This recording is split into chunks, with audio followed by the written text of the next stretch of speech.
Welcome back to Parley, the show where you folks support the other stuff I make by paying me monthly to talk about the topic of your choice. This month, Quartermaster Sea has chosen Mill in Magic the Gathering. Hashtag just play burn. I'll save you some time. As a longtime player of Magic the Gathering, along with various other online card games, Quartermaster Sea says, there's one archetype I've never enjoyed playing or playing against, Mill. Taking cards from your opponent's deck and dumping them into the discard pile. This is likely in part because I started seriously playing Magic back when the original Ravnica set released, and Dimir Mill decks were everywhere. Oh my goodness, yes they were. That's around when I started playing Magic more seriously too. In Magic, if you run out of cards in your deck and you have to draw, you lose. That's not the only way or the primary way people lose, but it is a rule of the game. Your mission, should you choose to accept it, is to try and sell me on the potential fun of the Mill deck archetype. Why would it be fun to play on a long-term basis? What fun can be found in playing against it?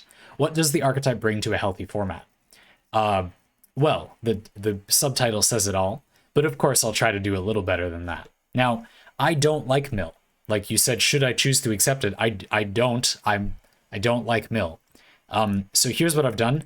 I have some reasons why I think it is unpleasant for a lot of people to play against Mill decks. Some reasons why I think it's unpleasant or unappealing to play with Mill decks. And then I'm going to talk about something I do like, which is self-mill, dumping your own cards into your discard pile for fun and profit. And we're going to use that as a way to create something that you could generously call Mill as a strategy, a slightly different strategy that I do think is fun, that kind of wins the way Mill does, the fun version of winning with Mill. But I really think that's the best I can do.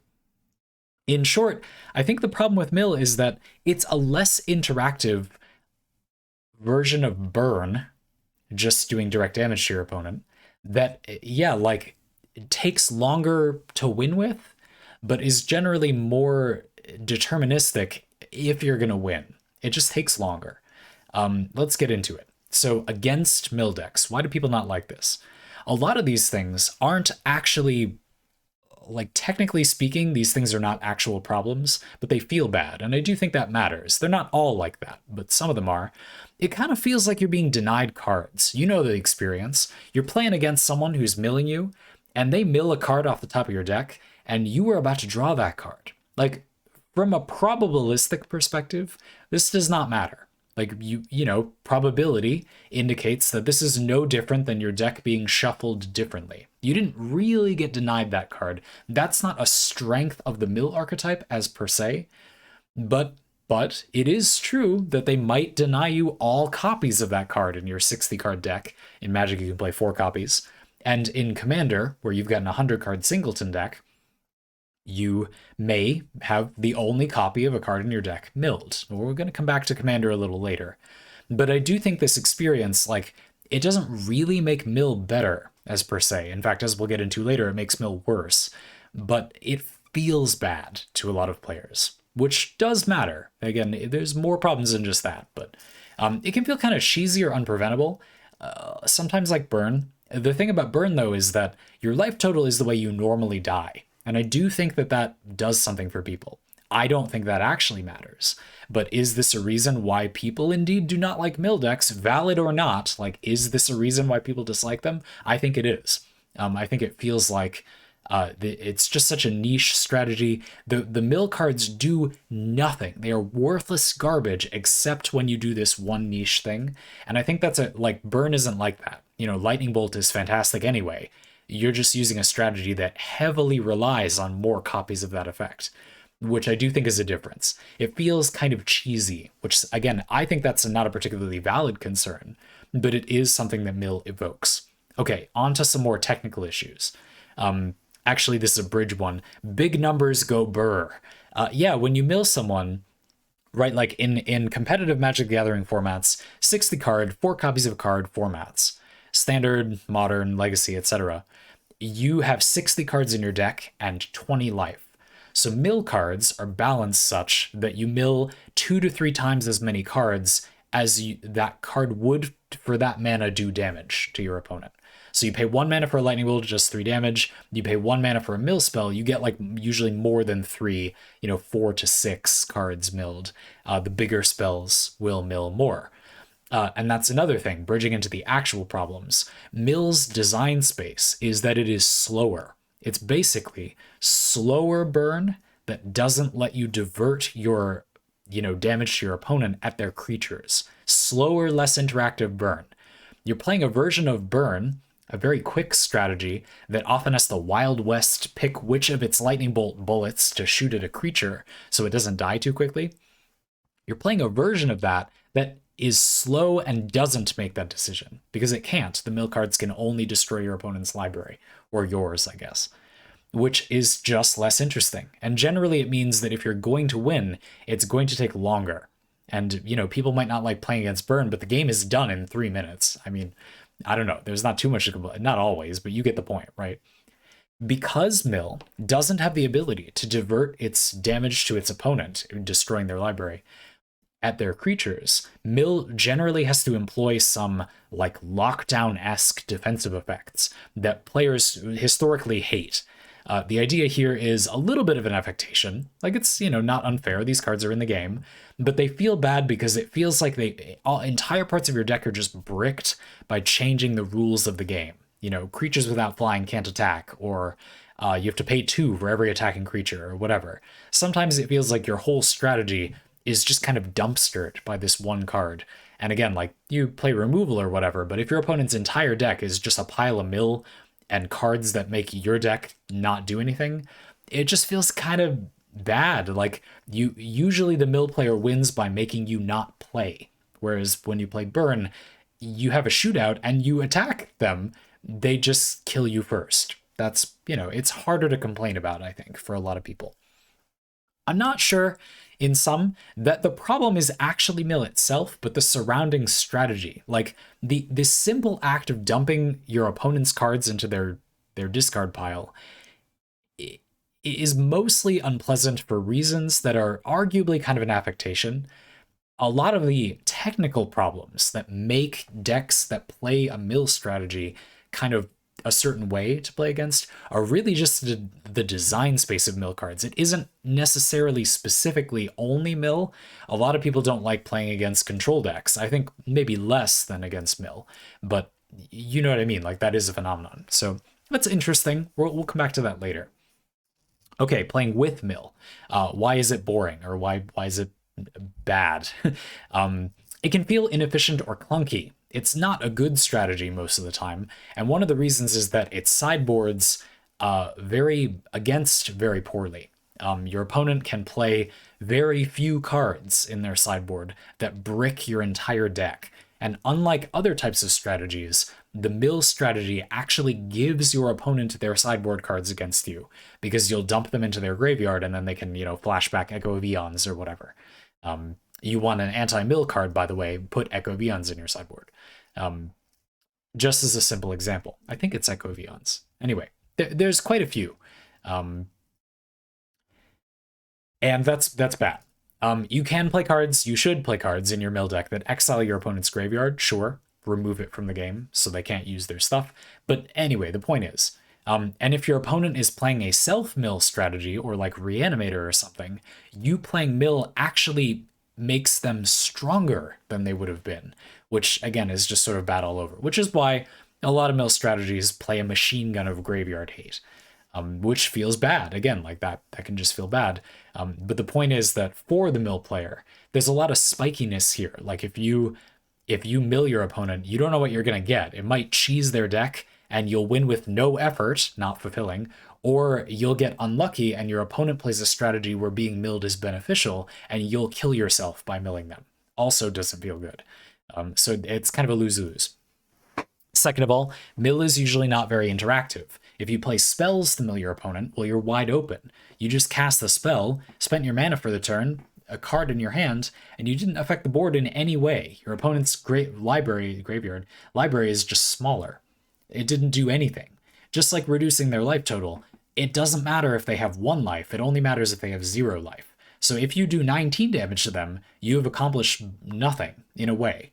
If you mill 59 of their 60 cards, you've gained nothing. All those resources spent, you didn't actually gain anything. It's only when you mill that last card, when you do that last point of damage. Now, obviously, this puts on pressure between the two players. It's not quite that simple. The difference, I think, is that with mill, if you mill your opponent a lot, they either can or can't do something about it. When you're attacking your opponent and doing damage to them, they may hold blockers back like you play a game of Magic. You play a strategy game where they choose how much to block your creatures that are attacking them, etc., etc. When you mill them, they can't do anything. So you don't experience interesting opposition against them because they just can't do anything about it. Their library is low, but it doesn't necessarily create the same tension because your opponent is helpless, which isn't fun for you if you're a player that really enjoys Magic the Gathering when your opponent gets to play the game. When you have creatures that are milling, there's a weird different dissonance, a kind of buildcrafty dissonance. Well, your creatures that are milling your opponent, they have power too. In fact, a lot of the best mill creatures could just attack your opponent. In fact, many of the best mill creatures mill your opponent to power themselves up so they can kill your opponent with damage. That's a true bad value statement. Not a good recommendation for the format, right? When the best mill cards don't win by milling your opponent. They just use mill to power themselves up. You could just play a big creature. I don't know. Again, it's pretty inconsistent effectiveness. Reanimator strategies, easy to sideboard against. Nothing really happens. Not a lot of decision points. Hashtag just play burn. Anyway, so yeah, when you say, like, if you choose to accept this mission, convince you to play mill, like, I'm not really going to do that because I don't like mill. I think that mill is sort of a mistake in a way. Now, there are strategies that utilize moderate mill to good effect that are kind of interesting, that can be kind of fun. Theft strategies often incorporate mill. They don't all, but a lot of them do. That is, these strategies will be milling your opponent, and that is how they're going to win, but they don't win by milling all of their deck. You just expose their deck, strip it of its clothes in the pale moonlight, and then steal effects out of their graveyard. Maybe you reanimate their creatures. Maybe you steal, a pretty common one is you steal spells out of their graveyard or something. Or like some of the spells that directly steal stuff from your opponent simply do take it out of their deck, And these, maybe we should call these pillaging spells. I do think that's a different, mill, pillage, that's kind of fun. There's the double, they're both ill because you're a degenerate if you play these strategies. Yeah, like they have a common thread. That's what I'm trying to say. And I do, that is like a way you can mill your opponent, and like something fun happens, I'd argue. Another thing that is interesting to me about mill, especially in Commander, is that you often expose a little of their deck and find out like what they're gonna do a little bit. It can be good for scouting if you have an effect that just will mill your opponents. A really simple example of a card that does this, if you're interested in just kind of dipping your toe in that, it's a blue creature called Chancellor of the Spires. If it's in your opening hand, you get to mill everybody, and then when you cast it, it's just a general value creature that steals a spell from someone. And obviously the opening hand effect is meant to combo with that. But again, it has the benefit of like you just quickly see what everyone is doing. And a lot of players won't be unhappy about that because the actual fun version of playing mill is self-mill, to transition into this part of the parlay. I like self-mill. Not really speaking about like dredge in the 60 card competitive formats, although I actually am a fan of dredge too, a really interesting combo deck that we don't have time to describe right now. But go look it up if you're interested. It's cool. I mean, I'm sure Greater Sea knows, but for those of you, anyway, dredge is, there's many people have talked about dredge on the internet. Some of you may know that I maintain a big series of Commander decks, the Commander Pod, and they're using my somewhat unique deck building rules for Commander. So they're not just the limitations in normal Commander, there's additional rules. We don't use cards that make you shuffle. We don't use cards only printed in the old card frame. Those are the main ones. But I also avoid some types of win conditions and combos because these decks are not only for me. They're my friend group and I play with them. So when I make these decks, I'm building them to play with and against. I think it's interesting that I have not found a commander I was interested in building a mill strategy with, but 3 of the decks in the pod are self-mill. If you'd like to know, they're Sephris, Sephris of the Hidden Ways. Is that her full name? Sephris, it's not exactly a mill strategy, but I have a secret commander deck. That is, the commander actually isn't in the command zone. They're in the 99. It's Unesh, Cryosphinx Sovereign, and Ormos Archive Keeper is the secret commander. This deck doesn't like mill itself as per se, but it aims to empty out the deck. If you go look up Ormos, Ormos, you'll see, he wants you to have an empty deck to power himself up. Kind of a self mill thing. And then what's the third self mill? Oh, Jaheira and Cloakwood Hermit. This is a deck that, when milling itself, creates a few squirrel tokens, and then Jaheira lets them tap for mana. Pretty powerful engine that's good with a lot of green cards that just kind of are good. And yeah, so I have some self-mill strategies. The thing about these, right, is like, if your opponents mill you, you only benefit. And when your stuff is destroyed, that's kind of like part of the plan. I think they create a really interesting deck building tension where you want cards in your deck that you wish to draw, but which you also wish to mill, or you have like a plan if they're like drawn or in the graveyard. I believe this makes for very versatile, very durable decks where you will get to do the thing your deck does, even when your opponents play the game of Magic and interfere with you. But they also create interesting deck building restrictions in some way, because you don't want to play a lot of cards that are only good one way or the other. You will be drawing cards, you will be milling cards. Balancing that is interesting and leads to a lot of just cool decisions, I think. So I really like self-mill. I think it's cool. I think it's cool because you get kind of a toolbox. You get to see a lot of your deck without using a bunch of tutors that make you shuffle an 100-card deck, which is not very fun and takes forever. A topic for another time. But I think we can use this for some inspiration. Why? Why do I like self-mill? I wrote a little list. It's kind of like having a second hand. It's often kind of incidental. Again, just Reanimator. I'll just leave that there. Gestures vaguely at Reanimator cards. A lot of which have flashback too, so you can mill them, and then you can mill and get the Reanimator effect and the reanimation target both in the graveyard. That's just magic. Anyway. Haha, just okay. That was a terrible joke. Lots of cool designs involve the graveyard. Like, there just are a lot of cool Magic cards that are graveyard cards, I think. Maybe coincidentally. I mean, people like the graveyard. And you see a lot of your deck. A lot of that is quite opposite to normal mill. It can feel to the person being milled like the opposite of this stuff is happening. They're getting less of their strategy. What if we could utilize that and pick a strategy that kind of does the thing mill does? It destroys your opponent's library, but in a way that is fun instead. Well, there is a strategy like that. Group Hug Turbo Fog. Okay, maybe not the fog part. Group Hug, the archetype where you give everybody a ton of stuff. And Turbo, the archetype where you make everybody have a ton of cards, usually specifically, and mana. Group Hug and Turbo could be conflated. Basically, you speed the game up by a lot, and everybody has their resources flying all over the place. Turbo, I'm just going to call it Turbo from now on, is a very interesting type of strategy because it has a lot of hidden advantages in multiplayer games. I don't know if I can really say much more about mill in a one-on-one format. Like, I'm not sure there's a lot to say there. I think it's sort of bad. We will talk briefly at the end about like what does the archetype bring to a healthy format.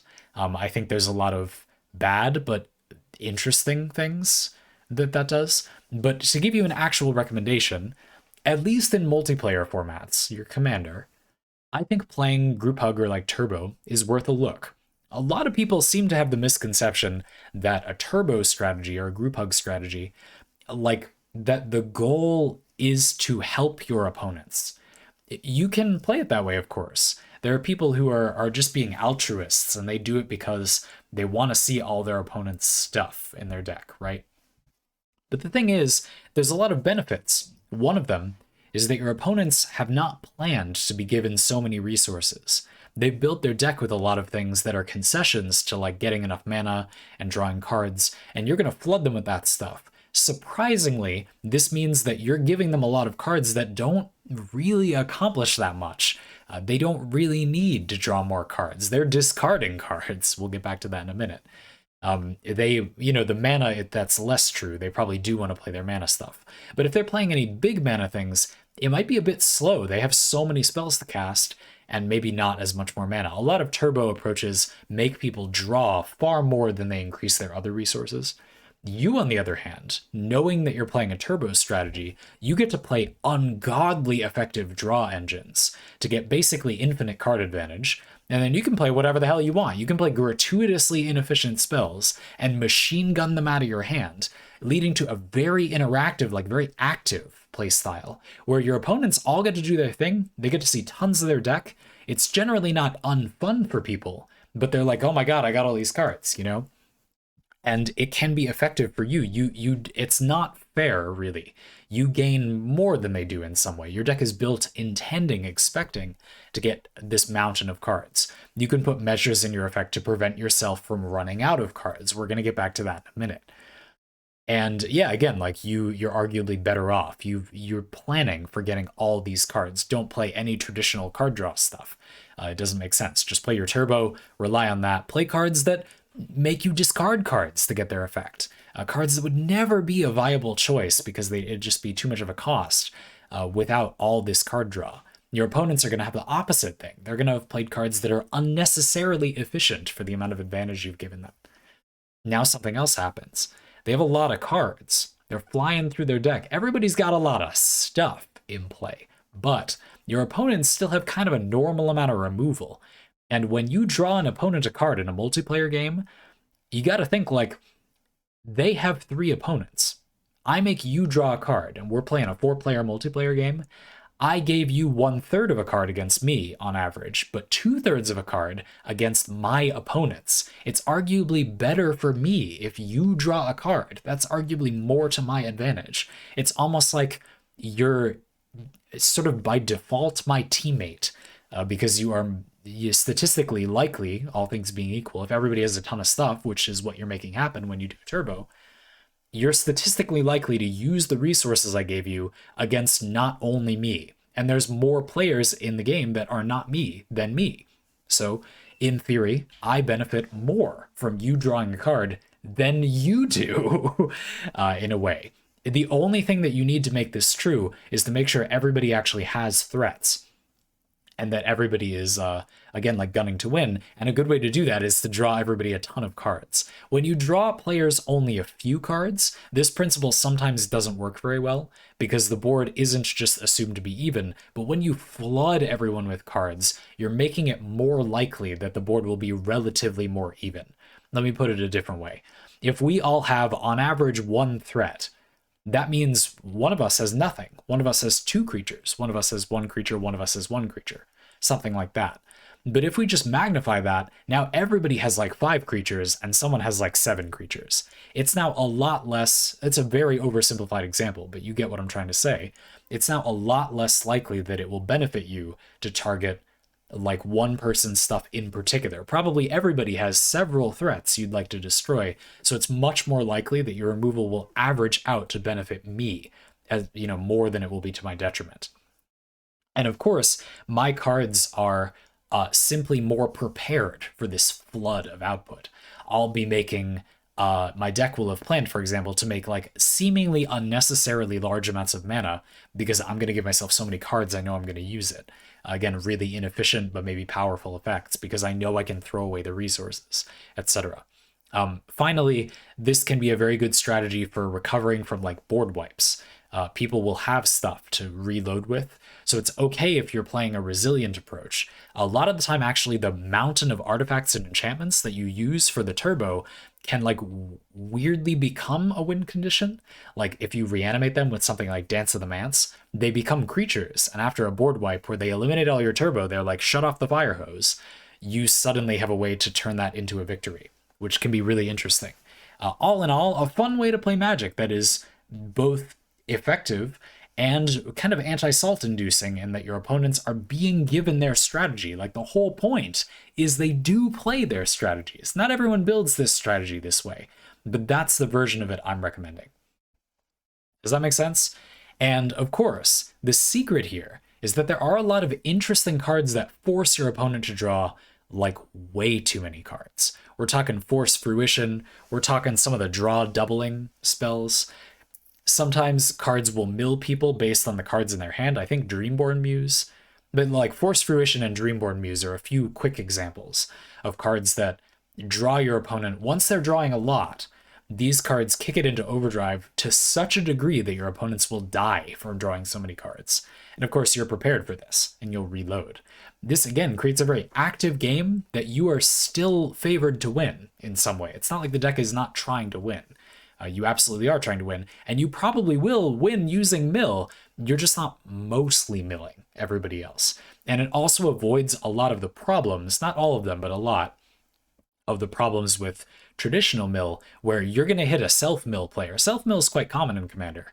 You're going to hit a self-mill player, and that player will annihilate everybody else at the table if you mill everyone. Mill is, I really believe mill is an atrocious strategy in Commander. Has all the problems it has in normal Magic turned up to 11, and you're like definitely gonna lose.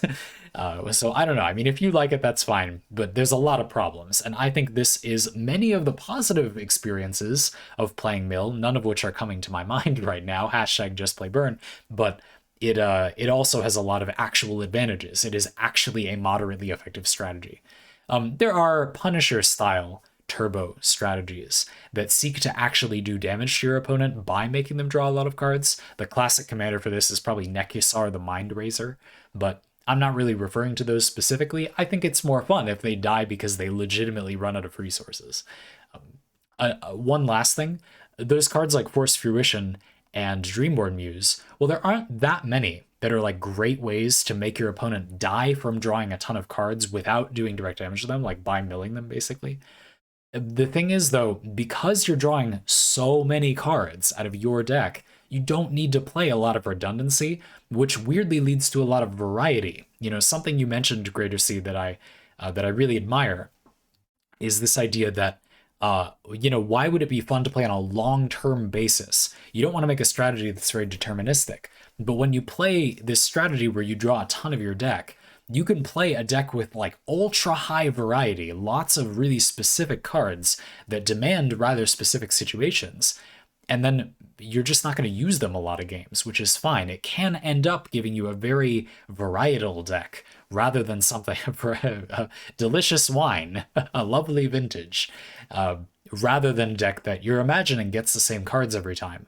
You might win with the same few cards every time, just like every other deck does, by the way. Also, it's Commander. You have a Commander anyway.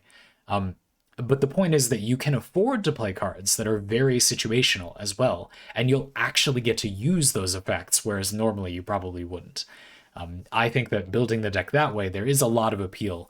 You will get the opportunity to use the same cards over and over, but you'll be able to play cards that are really interesting and unique and very niche, and have them actually be effective, like within reason, you know, which I think is really interesting.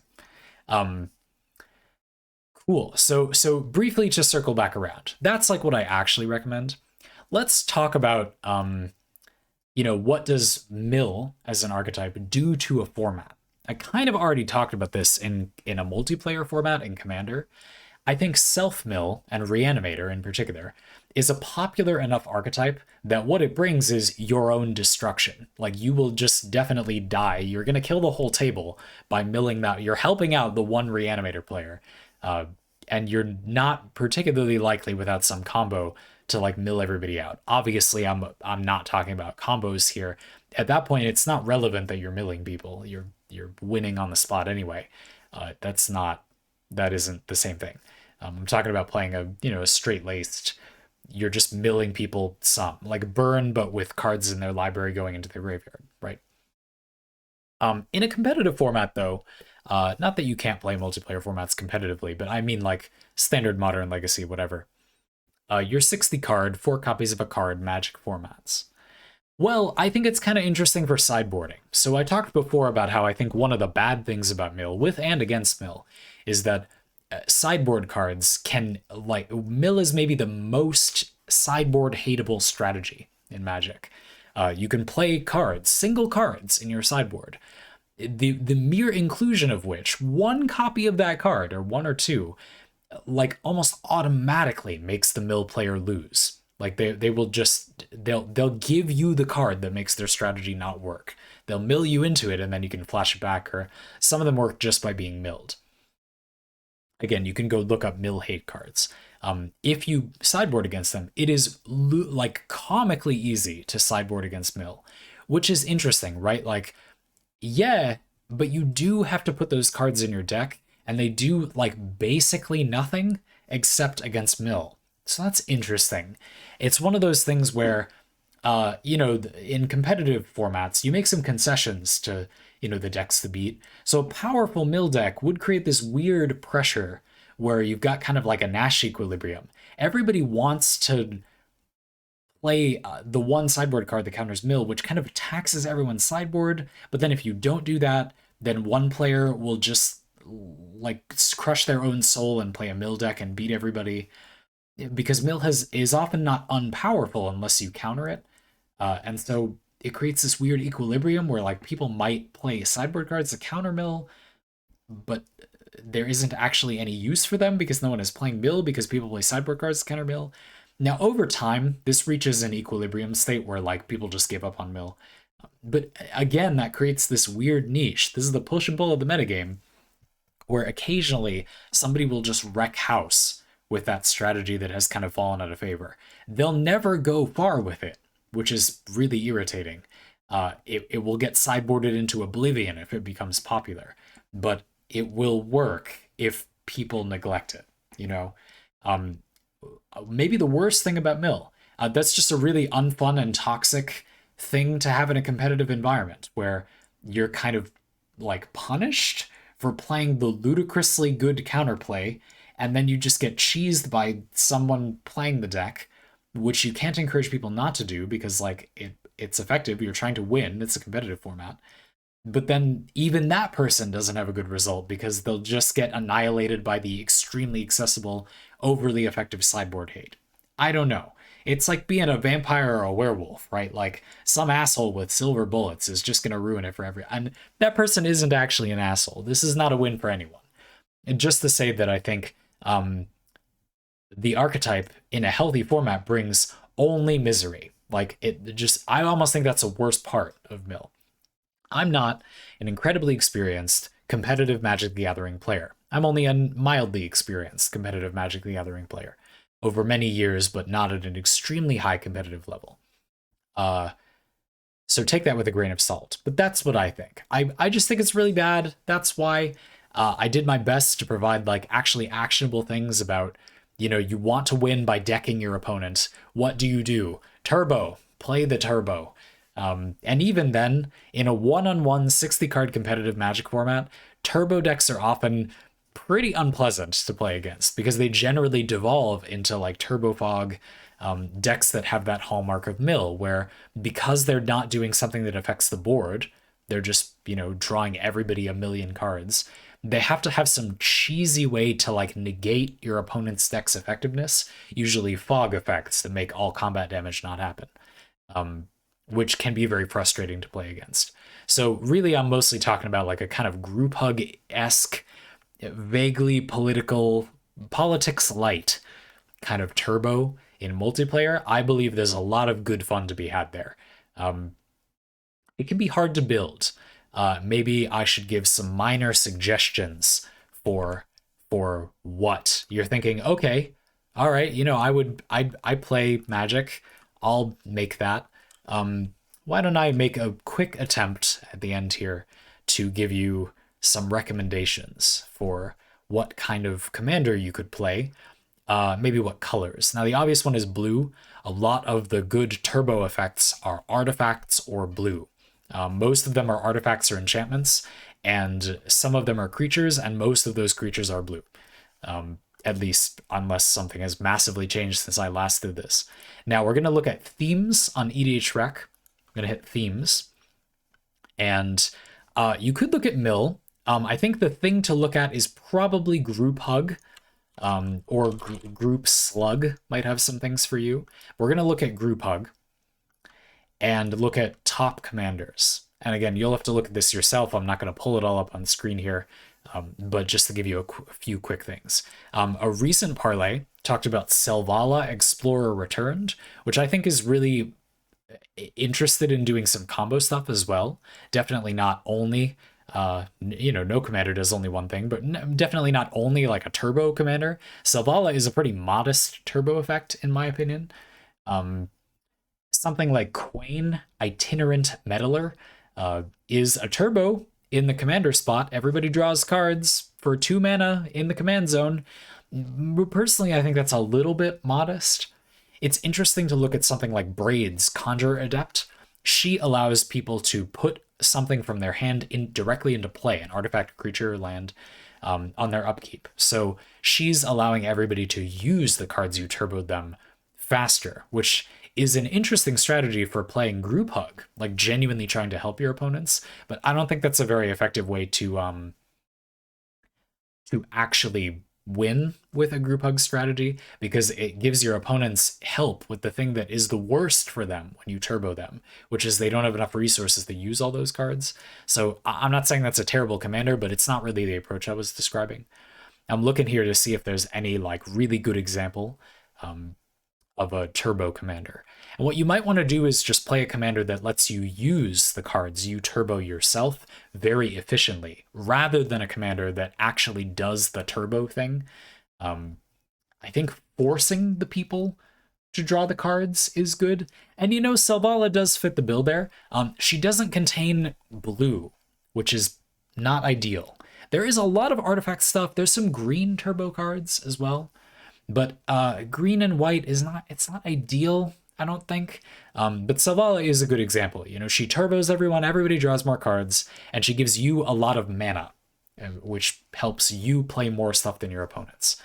They will probably just kill her, so that's a thing. But I mean, people kill people's commanders. What are you going to do? Looking at high synergy cards is very helpful. And you can see that there is a good amount of green, although a lot of that is letting people like get more mana, which again I'd argue you maybe don't want to do with this approach. And a lot of the actual card draw is of course blue. Yeah, playing like a Bant commander, green, blue, white, would be desirable. Let's just briefly look at Bant commanders that might feel like maybe good at defending you, or again good at letting you output more stuff than your opponents while doing the turbo thing. Anything like that. So again, lots of good commanders in here. We don't want anything that draws only us cards. That will be made unnecessary by the turbo effects.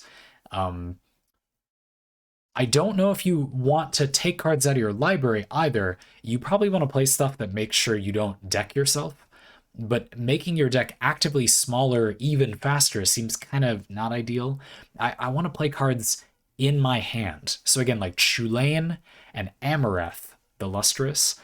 These are commanders that let you play more cards by taking even more cards out of your deck. Good commanders, but I'm not sure that they have synergy with this approach. What's a good example? I kind of like the idea of Storvald, Frost Giant Jarl.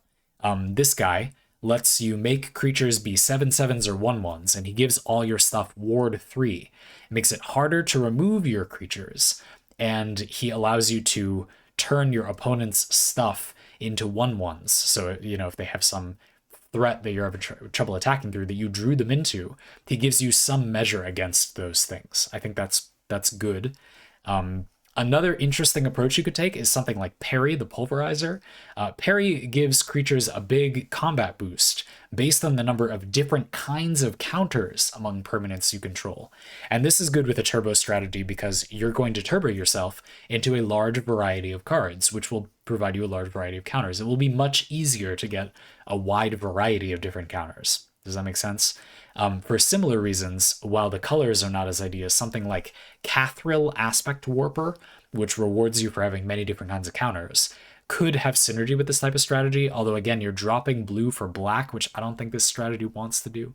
So yeah, like Parry is an interesting, like maybe unexpected one. Again, another thing that's nice about these commanders, I'm really selling myself, maybe I'll build this, is that they don't appear to be that type of strategy either, so it's a fun surprise for a new table, while making it somewhat unclear maybe like what your game plan is, and you're also not putting all your eggs in one basket. Parry can just beat the crap out of someone. You don't have to win by decking them, but you may very well win by decking them. Again, it gives you kind of a, you could say, a distraction for your opponents while they use their resources to defend themselves. They want the resources. They may, a secret benefit here is to give them some carrot, like, don't destroy my turbo effects. Like some small thing that just makes it a little bit less appealing for them to stop you from drawing them a lot of cards because they need them to not die, and then everybody ends up getting decked. Again, I just think this is a really interesting strategy. I'm not sure exactly who you want to go with. Okay, we're going a little over time, but I'm going to give it to you. Here's what I think you should do for the commanders. So it's a pair of partners: Kodama of the East Tree and Ishai, Ojutai Dragon Speaker. Ishai is a 1/1, and they've got flying, and whenever an opponent casts a spell, they get a 1/1 counter. You're making everybody cast a ton of spells. And while this is a very vulnerable card, and everybody has a lot of removal, you're drawing a ton of cards. You should be able to draw into something that will protect them. Additionally, I think that partner commanders are a very good fit for more vulnerable commanders because you have two of them.